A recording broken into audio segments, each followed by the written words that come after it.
जय श्री हरि विष्णु। ओम नमः शिवाय। नमस्कार दोस्तों, मैं मीतू शुक्ला एसपीएम ब्लॉग में आप सभी का स्वागत करती हूँ। आइए इस वीडियो के माध्यम से सुनते हैं माघ शुक्ल पक्ष जाया एकादशी व्रत कथा एवं महात्म। ये कथा एक पीढ़ियाँ नहीं, दो पीढ़ियाँ नहीं, ये 10 पीढ़ियों को तारती है। 10 पीढ़ियाँ पिता के घर का, 10 पीढ़ियाँ पति के घर का और 10 पीढ़ियाँ ननिहाल पक्ष का। ये कथा सुनने मात्र से तर जाती है। ये कथा पिशाच को भी मनुष्य बना देता है और धरती से स्वर्ग पर पहुंचा देता है। स्वयं श्री कृष्ण ने इस कथा को युधिष्ठिर को सुना रहे हैं। प्रिय दोस्तों, इस कथा को बहुत ही श्रद्धा भक्ति भाव से सुनिएगा, क्योंकि ये कथा सुनने मात्र से ही मनुष्य को मुक्ति मिल जाती है। व्रत रखें तो व्रत रखने के बाद भी ये कथा को सुनना चाहिए। अगर व्रत न भी रखे किसी कारण तो इस कथा को अवश्य सुने, क्योंकि कथा सनातन धर्म में एकादशी व्रत का कथा के जैसा कोई कथा नहीं है। इसीलिए इस कथा को अवश्य सुने। जैसे जाया एकादशी नाम से ही पता चलता है, हर ओर से जय जय कराने वाली, विजय दिलाने वाली ये व्रत और ये कथा है। इसको शांत चित्त भाव से अवश्य सुने।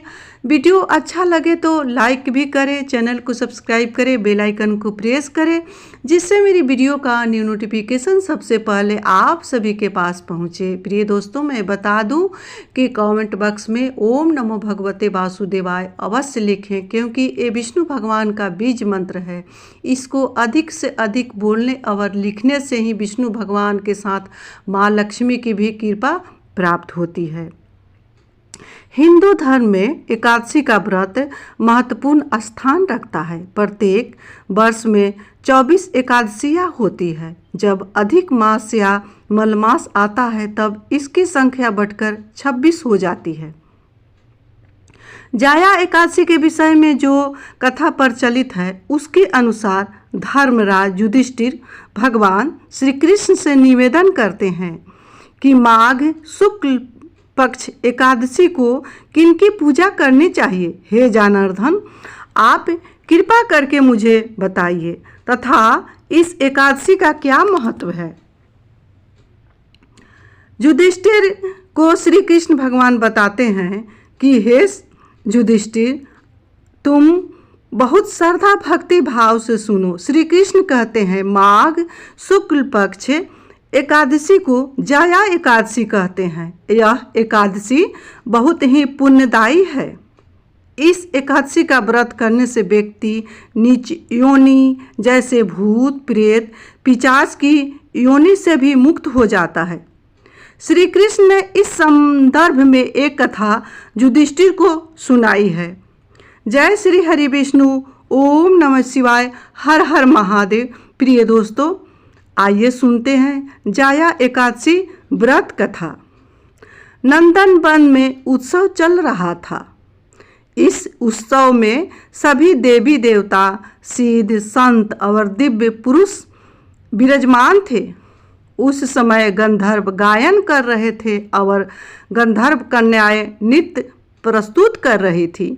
सभा में मल्यवान नामक एक गंधर्व और पुष्पवती नामक गंधर्व कन्या का नृत्य चल रहा था।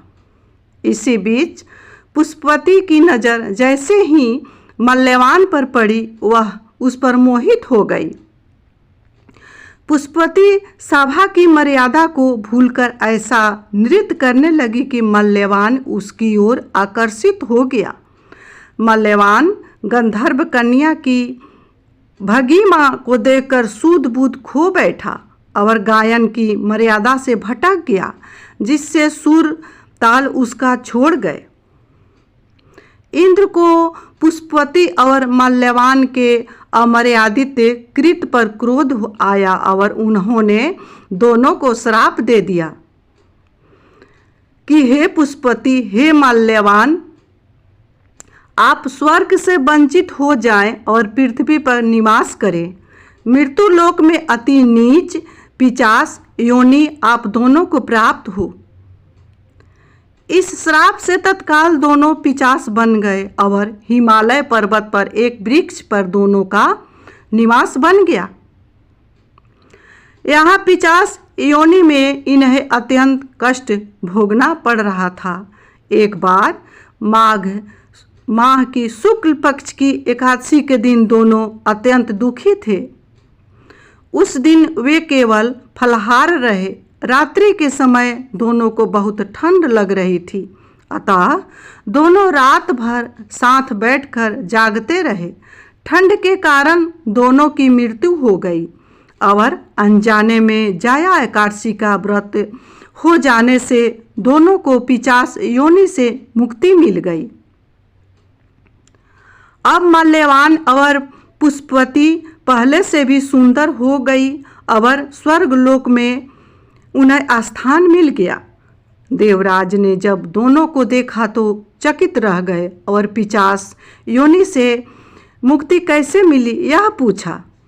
मल्यवान ने कहा, यह भगवान विष्णु की जया एकादशी का व्रत का प्रभाव है। हम इस एकादशी के प्रभाव से पिशाच योनि से मुक्त हुए हैं। इंद्र इससे अति प्रसन्नतापूर्वक कहा कि आप जगदीश्वर के भक्त हैं, इसीलिए आप अब से मेरे लिए आदरणीय हैं। आप स्वर्ग में आनंद पूर्वक विहार करें।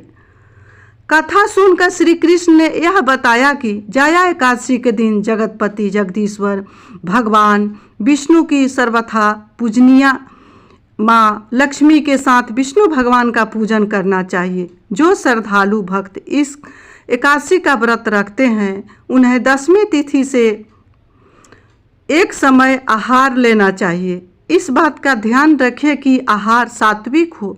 एकादशी के दिन श्री विष्णु का ध्यान करके संकल्प करें कि मैं आपका व्रत रख रही हूँ या रख रहा हूँ। हाथ में तिल गंगाजल लेकर के अपने नाम और गोत्र बोलते हुए, अपना स्थान का नाम बोलते हुए संकल्प करना चाहिए।